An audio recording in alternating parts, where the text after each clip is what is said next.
A lot of people chuck their valuation statement away and don't look at it or delete it as soon as it hits their inbox.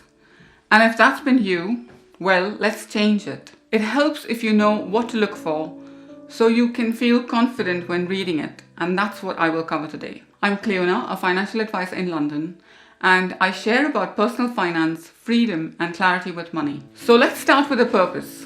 The purpose of a valuation statement, whether it is an investment or a pensions related one, is so you can see the overall value of your investments and review your investment. Reading the statement is a very simple and easy action that you can take that will help you to understand where your money is invested, how the investments have performed, and the charges associated with these investments. Even if you have a financial advisor, it's useful to know how to read a statement and to get the most out of your annual reviews with your advisor. The exact format of a statement can vary. I've taken out all the confidential information and I'm using a real statement from Fidelity. First, scan the total current value and then the reporting time period relevant to the statement. It could be quarterly, annually, since inception, or in other words, the start of the investment. You will also see contributions made or withdrawals taken. The total return of the portfolio is usually summarized as a percentage. And notice any pleasant or unpleasant feelings that pop up when you see this percentage. The fund performance is often broken down per fund, so you can see each individual fund performance too. Scan the name of a fund, and there's a lot of information that's revealed in the name of the fund. Notice any funds that have done incredibly well or funds that are laggards in relation to the benchmark used. It doesn't mean you necessarily need to react to the laggards. It's just useful to make a note. How well has the fund performed in relation to the benchmark or the sector average? How good a job is the fund manager doing if it is an actively managed fund? If a fund has performed badly, notice if the sector is similar or different, and you may have to refer to a fund fact sheet for this information. You should be easily able to find a fund fact sheet by using the name of the fund on Morningstar or TrustNet or any such website. And if you have the ISIN number or the fund code, that works well too. But this might not always be available on your valuation statement. I wish it would, but as of now, I don't see the ISIN codes very readily available. If you are an investor focused on investing aligned with your values, you might see additional words in the fund name like responsible, ESG, sustainable, green, impact, etc.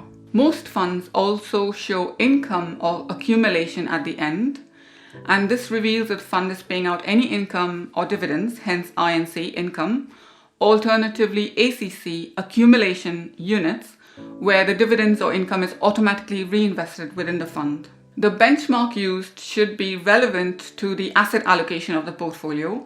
Otherwise, we have something called benchmark error, where an inappropriate benchmark is used. For example, a low-risk portfolio having a benchmark of an equity index like the FTSE 100, which is all equities, just does not work. A benchmark is a standard yardstick with which to measure performance and allows you to gauge the relative performance of your portfolio. It depends on the particular investment strategy or mandate, so the benchmark can differ. You can also see the overall asset allocation. Is the portfolio aligned with the risk that you want to take? And does it fit in with your investment objectives? You will see the geographical split by regions, sector split, and asset class split typically. Geographical split would show you exposure by regions, so X percentage in the UK, Y in the Eurozone, and so on. Asset class usually refers to equities, bonds, alternatives, and it may show you a sub-asset class like emerging market stock, so UK stock, European stock, etc. It could also show you bond splits via country, long-term or short-term, so duration, gilts, etc. Stocks or bonds are held within sectors, and sectors typically are considered to be broad classifications such as cyclical, defensive, or sensitive, including manufacturing, financial, utilities, real estate, healthcare, technology, and so on. Notice any ongoing fees and charges. Fees should be broken down per fund, called investment charges or ongoing fund charges.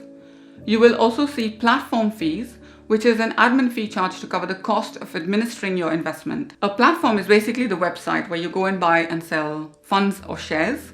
It's like a supermarket, but for investments. The fee will apply to most platforms you come across and can either be paid as a flat fee or a percentage of your investment, often between 0.2 and 0.4% of the assets held. If you buy investment trusts or shares, you may also see trading fees, and if you have a financial advisor, you will also see an advisor ongoing advice fee. You may also notice some money coming in called investment income, which includes dividends and payments from income funds that are either reinvested if accumulation units or kept as cash or paid out to you as income. Even if your investment hasn't grown massively, you'll probably feel really good noticing that there was some income paid to the portfolio. If it was a pension, you may have some extra information about tax relief. That's it, pretty simple. Don't throw it away and have fun reading your statements.